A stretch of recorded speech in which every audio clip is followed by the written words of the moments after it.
CM Sukhu अब कल जाएंगे सराज। मौसम खराब होने की वजह से आज का दौरा टला। चंबा के चुराहा में फिर फटा बादल। पंगोला नाले का रौद्र रूप देखकर सहमे लोग। स्वर्गीय वीरभद्र सिंह की चौथी पुण्यतिथि पर कांग्रेस कार्यालय शिमला में श्रद्धांजलि कार्यक्रम। कार्यकर्ताओं ने उनके योगदान को किया याद। कांग्रेस प्रदेशाध्यक्ष प्रतिभा सिंह का कंगना रनौत पर फूटा गुस्सा। बोली, मंडी की जनता पछता रही। बीजेपी अध्यक्ष राजीव बिंदल ने कांग्रेस सरकार की कार्यप्रणाली पर उठाए सवाल। बोले, 8 दिन बाद भी सड़कें नहीं खुली, 28 लोग लापता, लेकिन सरकार कुछ नहीं कर रही। आपदा के इस वक्त में लगातार एक्टिव हैं जयराम ठाकुर। सराज की जनता के साथ खड़े होकर निभा रहे विधायक का फर्ज। हैक होने के 18 घंटे बाद एचपीयू की वेबसाइट फिर से हुई शुरू। मैं हूँ HIV वायरस, नाम तो सुना ही होगा।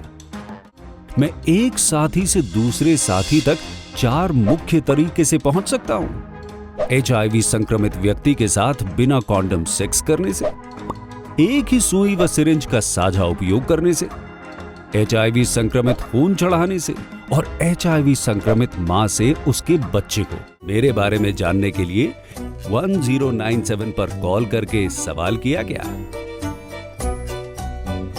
हिमाचल प्रदेश राज्य एड्स नियंत्रण समिति द्वारा जनहित में जारी। नमस्कार, आप देख रहे हैं पंजाब केसरी। मैं दीक्षा शर्मा हाजिर हूं प्रदेश की तमाम बड़ी खबरों के साथ। डालिए नजर हिमाचल पर।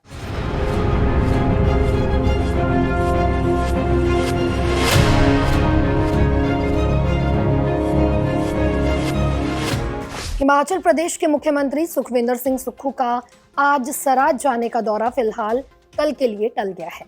दरअसल आज सीएम सुक्खू सराज के आपदा प्रभावित क्षेत्रों में पहुंचने थे, लेकिन मौसम खराब होने के कारण उनका हेलीकॉप्टर शिमला से उड़ान नहीं भर पाया।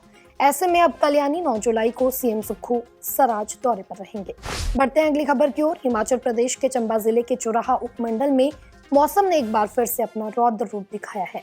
सुबह सवेरे चरोड़ी पंचायत के अंतर्गत आने वाले पंगोला नाले में बादल फटने की सूचना मिली, जिसके बाद क्षेत्र में अफरा तफरी मच गई। इस हादसे में नाले में जल प्रवाह इतना तेज था कि सड़क मार्ग पूरी तरह से बंद हो गया। आम लोगों का पैदल चलना भी मुश्किल हो गया है। हालांकि राहत की बात यह रही कि अब तक किसी तरह के जानमाल के नुकसान की पुष्टि नहीं हुई है। तहसीलदार तीसा आशीष ने जानकारी दी कि नुकसान का आकलन किया जा रहा है। आपको याद दिला दें कि 2 दिन पहले भी इसी क्षेत्र की ग्राम पंचायत बघेईगढ़ और टिकरीगढ़ में बादल फटने की घटनाएं हुई थी। ऐसे में लगातार हो रही ये घटनाएं प्रशासन के लिए चिंता का विषय बन गई हैं, तो वहीं स्थानीय लोगों के लिए डर का माहौल बना हुआ है।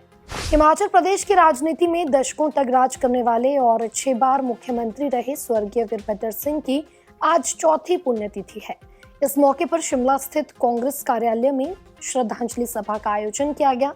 इस दौरान कांग्रेस के कई वरिष्ठ नेताओं और कार्यकर्ताओं ने उन्हें श्रद्धांजलि दी। मुख्यमंत्री सुखविंदर सिंह सुक्खू ने भी सोशल मीडिया के माध्यम से राजा वीरभद्र सिंह को याद किया और उनके योगदान को नमन किया। वहीं कांग्रेस प्रदेशाध्यक्ष और वीरभद्र सिंह की धर्मपत्नी प्रतिभा सिंह ने कहा कि राजा साहब आज हमारे बीच नहीं हैं, लेकिन उनकी सोच, उनके काम और उनकी नीतियां आज भी हर हिमाचली के दिल में जीवित हैं। क्या बोली प्रतिभा सिंह, सुनिए। देखिए, वीरभद्र सिंह जी हमको छोड़ते गए, 4 वर्ष बीत गए और आज भी लोग बड़े श्रद्धा से, बड़ी विनम्रता से उनको याद करते हैं। वो हिमाचल प्रदेश के जन जन के हृदयों में वास करते हैं। लोगों ने उनके प्रति जो आस्था जताई, जो उनके प्रति प्रेम दिखाया, उसके हम सदा आभारी रहेंगे। और आप जानते हैं हिमाचल प्रदेश के निर्माता, आधुनिक निर्माता के नाम से वीरभद्र सिंह जी जाने गए। उन्हें हिमाचल प्रदेश के लिए जो विकास किया वो किसी से छुपा नहीं है। उन्होंने हर क्षेत्र में दौरा किया, हर क्षेत्र की समस्याओं को जाना और जो जो लोगों की मांगे थी उनको पूर्ण करते हुए, चाहे वो शिक्षा थी, चाहे वो स्वास्थ्य था, चाहे वो सड़कें बनाने की बात थी, तो हर क्षेत्र में वो इसलिए दौरा करते थे कि मैं व्यक्तिगत तौर से लोगों से जुड़ाव रखूं, लोगों को मिलूं, लोगों की समस्याओं को जानूं। और वो तुरंत निर्णय लेते थे और तुरंत उन बातों को अमली जामा पहनाते थे, जिसकी वजह से लोग आज उनको बड़ी श्रद्धापूर्वक याद कर रहे हैं। चाहे वो बेशक हमारे बीच में नहीं है, पर सभी लोगों का ये मानना है, वो हमारे हृदय में वास करते हैं, हमारे साथ सदा उनका आशीर्वाद बना रहा और बना रहेगा।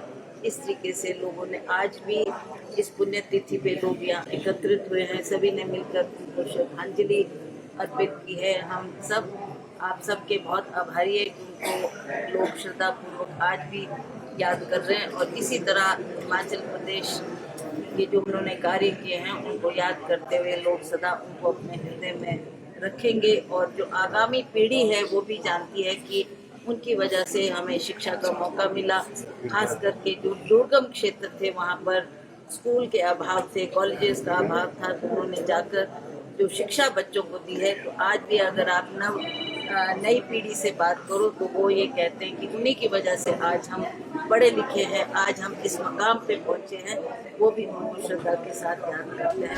कांग्रेस प्रदेशाध्यक्ष प्रतिभा सिंह ने मंडी से सांसद कंगना रनौत पर जमकर हमला बोला।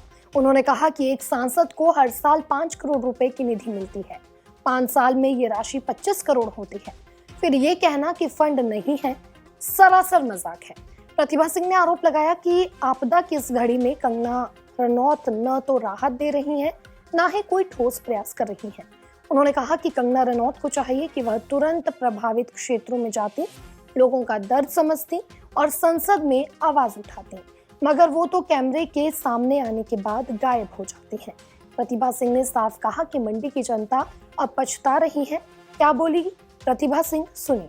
भरमौर, कहाँ किन्नौर, कुल्लू, सारे इसी क्षेत्र में आते हैं, तो सभी की दुख तकलीफ जानना, उनके बीच में जाना, और ख़ास करके ऐसी आपदा की स्थिति बनी है तो उनको तो तुरंत आके लोगों के बीच में जाकर उनकी समस्याओं को जानना चाहिए। उसका एक खाका बनाकर वो पार्लियामेंट में बात करें, प्रधानमंत्री से मिलें, उनसे विनम्र निवेदन करें कि हिमाचल प्रदेश के बाद इस साल भी बहुत बड़ी आपदा आई तो हमारी आप मदद करें। ऐसा अगर वो कार्य करती तो लोग उससे खुश होते, परंतु इस तरीके की भाषा का प्रयोग करके आज हिमाचल, खास करके मंडी पार्लियामेंट्री लोग भी आज पछता रहे हैं। वो कह रहे हैं हमारे से बहुत बड़ी गलती हुई है, बहुत बड़ी भूल हुई है जो हमने इनको सांसद चुना है, और इस तरीके की ये बात कर रही है। अगर वो आती, दौरा करती और हेल्प करवाती हिमाचल प्रदेश की तो इसमें बहुत बड़ा योगदान उनका होना चाहिए था, पर आप जानते हैं कि she is not taking her work seriously. वो कह रहे कि फंड तो हमारे पास नहीं होता, मेरे पास तो कुछ भी नहीं है, फंड्स किस तरह से जो है एमपी दे सकेगा। देखिए, ये हंसी की बात नहीं है तो और क्या है। एक एमपी के पास भारत सरकार हमारे को एक साल में 2 करोड़ रुपया देती थी। पहले 1 करोड़ था, फिर 2 करोड़ हुआ, अब 5 साल में एक साल में हमको 5 करोड़ मिलता है, और उसी तरह से 5 साल में 25 करोड़ की धनराशि एक एमपी को मिलती है, जो कि वो अपने एरिया में इसको डिस्ट्रीब्यूट कर सकते हैं। और ख़ास करके जो ऐसी आपदा आई है वहाँ तो we can give, MP fund से आप उनकी मदद कर सकते हैं। किसी को राशन नहीं मिल रहा, वहाँ राशन दिलवा दो, कहीं सड़कें टूट गई है वहाँ आप योगदान दें, और जब देखेंगे लोग कि एमपी भी कर रही तो लोग भी उसमें जुड़कर बढ़ चढ़ के भाग लेंगे और लोगों की मदद करेंगे। पर इस तरीके का उनका जो रवैया है इससे लोग बहुत नाराज़ है, बहुत नाखुश है कि एक एमपी की जिम्मेवारियों को ये समझ नहीं रही, और किस तरीके की बात इन्होंने की है उससे लोगों में बहुत निराशा हुई।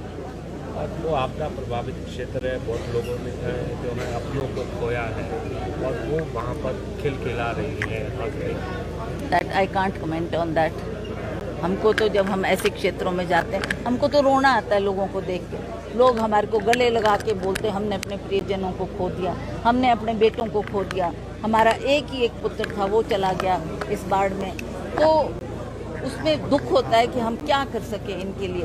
हम प्रयास करते हैं, संभव हमारा कोशिश होनी चाहिए कि हम सरकार से भी बात करें, हिमाचल प्रदेश को भी अवगत करवाएं कि मैं दौरा करके आई, वहाँ पर ऐसी स्थिति है, जो जो उनकी अभी तुरंत ज़रूरत है उसको पूरा करें, चाहे वो राशन है, चाहे पानी है, चाहे मेडिसिन्स है, वो उनको मिलनी चाहिए, ताकि उनकी जो लोग हैं, प्रभावित लोग हैं, उनके पास उन्होंने सब कुछ खो दिया है, अपना घर खो दिया है, ज़मीनें खो दी है, अपनी गौशालाएं खो दी है, अब कई लोगों के परिवार के लोग चले गए हैं। तो ऐसे वक्त में हम उनके साथ खड़े न रहें तो इससे बड़ा दुर्भाग्य और क्या हो सकता है। भाजपा प्रदेशाध्यक्ष डॉक्टर राजू बिंदल ने भी सरकार की कार्यशैली पर सवाल उठाए हैं। उन्होंने शिमला में प्रेस कॉन्फ्रेंस की और कहा कि आपदा के 8 दिन बाद भी न मलबा उठा, न सड़कों की सफाई हुई, 28 लोग अभी भी लापता हैं और सरकार पूरी तरह निष्क्रिय नजर आ रही है। उन्होंने कहा कि इतनी गंभीर स्थिति में भी राहत कार्यों की रफ्तार धीमी है, जो सरकार की संवेदनहीनता को दिखाता है। बढ़ते हैं अगली खबर की ओर। सराज से विधायक और नेता प्रतिपक्ष जयराम ठाकुर लगातार बाढ़ प्रभावित क्षेत्रों का दौरा कर रहे हैं। बिना थके, बिना रुके वो पहाड़ी और दुर्गम रास्तों को पार कर उन लोगों तक पहुंच रहे हैं जिन लोगों को इस वक्त उनकी सबसे ज्यादा जरूरत है। प्रभावित परिवारों से मिलकर उनका हाल जानना, प्रशासन को जरूरी निर्देश देना और लोगों को ये भरोसा दिलाना कि आप अकेले नहीं हैं, ये सब जयराम ठाकुर की दिनचर्या का हिस्सा बना हुआ है। ऐसे में प्रदेश की जनता, खासकर सराज के लोगों में उनके इस जज्बे की खूब सराहना हो रही है। सर, मेरे गोद में 11 महीने की बेटी थी, जिसको लेकर मैं यहाँ से आई। मेरे पास ऑप्शन है कि मैं 15 साल से क्वार्टर में मैं 2 महीने अभी इस रूम में आई। सर, इनके घर में मैंने क्वार्टर लिया हुआ था। इतने हम रात को मेरे बच्चों के कान से, नाक से मलबा चले गया। जनसेवा क्या होती है और जनसेवक को कैसे अपने लोगों का ख्याल रखना होता है, नेता प्रतिपक्ष जयराम ठाकुर इसका जीता जाता उदाहरण बन गए हैं। हिमाचल प्रदेश में ऐसे कई नेता हैं जो जनसेवा के माध्यम से राजनीति में आए और फिर भूल गए कि उन्होंने लोगों से क्या वायदे किए थे। लेकिन सराज में जैसे ही आपदा आई, उसके अगले ही सुबह से जयराम ठाकुर ने जिस तरह से बस्ती बस्ती और व्यक्ति व्यक्ति तक पहुंचकर उसकी व्यथा सुनी, उसका दर्द बंटाया और उसको हौसला दिया, वह देखते ही बनता है। सर, मेरे गोद में 11 महीने की बेटी थी, जिसको लेकर मैं यहाँ से आई। मेरे पास सर ऑप्शन है कि मैं 15 साल से क्वार्टर में मैं 2 महीने अभी इस रूम में आई थी। सर, इनके घर में मैंने क्वार्टर लिया हुआ था। इतने हम रात को मेरे बच्चों के कान से, नाक से मलबा चले गया। सर, वह नज़ीर पेश करता है उन लोगों के लिए जो शुरू में समाज सेवा के नाम पर कुछ दिखावे करके राजनीति में आए और अब लोगों को भूल गए हैं और अब राजनीति की विलासिता में खो गए हैं। ये उनके लिए एक सबक है कि कैसे लोगों की सेवा की जा सकती है। सराज ध्वस्त हो चुका है, उसका निर्माण कैसे होगा किसी को नहीं पता, लेकिन इसके बावजूद जयराम का हौसला देखिए। जिससे भी मिलते हैं, जहां भी जाते हैं, कहते हैं सब ठीक हो जाएगा, विश्वास रखिए। जयराम का यही विश्वास लोगों का भी संबल बन रहा है। जहां पूरे नेता सड़कें ठीक होने का इंतजार कर रहे थे कि उसके बाद वो जाएंगे और फिर जाके एक कवरेज होगी, फोटो सेशन होगा, वहीं जयराम इस सब से दूर अकेले अपने 3-4 साथियों के साथ निकल गए। अब उनका ये प्रयास पूरे काफिले में बदल गया है। लोग उनके साथ लगातार जुड़ रहे हैं और साथ चल रहे हैं। वो एक गांव, दूसरे गांव, तीसरे गांव, गाड़ी मिली तो गाड़ी, नहीं मिली तो पैदल भी जगह जाकर लोगों से मिल रहे हैं। कहने वाले कह सकते हैं कि इसमें नया क्या है। जयराम ठाकुर वहां से लगातार 5 बार चुने गए विधायक हैं, ये उनका इलाका है। कहना आसान है, लेकिन मैं आपको बता दूं कि हमने कभी जयराम ठाकुर को वोट मांगने के लिए भी इतना पैदल चलते नहीं देखा है। पिछले 5-6 दिन में ये शख्स 150 से 200 किलोमीटर तक पैदल चल चुका है। शरीर थक चुका है, लेकिन हिम्मत बनी हुई है और वो बिल्कुल शर्म पर है। जयराम की इस हिम्मत को निश्चित तौर से दाद देनी बनती है। बाकी नेता आए, उनकी पार्टी भी आई, ऐसा नहीं है कि कोई नहीं आया, सरकार की ओर से भी लोग आए, लेकिन बहुत कम आए। जितना आना चाहिए था उतना नहीं आए। जो आए भी वो क्या करके गए ये कहने की जरूरत नहीं है। कहना ना होगा कि इस पूरे त्रासदी में, इस पूरी आपदा में, इस पूरे प्रकरण में जयराम ठाकुर जिस तरह से अकेले ही तमाम विषमताओं से लड़ते हुए अपने लोगों तक पहुंच रहे हैं, वह आने वाले दिनों में भी, आने वाले सालों में भी कई लोगों के लिए एक उदाहरण पेश कर सकते हैं। लोगों को इससे सीख लेनी होनी चाहिए। जनसेवा क्या होती है, इसका सही मायना क्या है, ये जयराम ठाकुर ने बता दिया है। बाकी तो सब भविष्य की बात। हिमाचल प्रदेश विश्वविद्यालय की वेबसाइट साइबर अटैक का शिकार हुई। करीब 18 घंटे तक वेबसाइट ठप रही, जिससे छात्रों को भारी परेशानी का सामना करना पड़ा। विश्वविद्यालय प्रशासन ने तुरंत एक्शन लेते हुए वेबसाइट को मेंटेनेंस मोड में डाला और अब 18 घंटे बाद वेबसाइट को दोबारा से शुरू कर दिया गया है। हालांकि कुछ पुरानी सूचनाएं अभी भी गायब हैं, जिन्हें जल्द बहाल किया जाएगा। विश्वविद्यालय प्रशासन का कहना है कि वेबसाइट से हुई शरारत के बाद इसे बंद कर दिया गया था और इसे मेंटेनेंस मोड पर डाला गया था।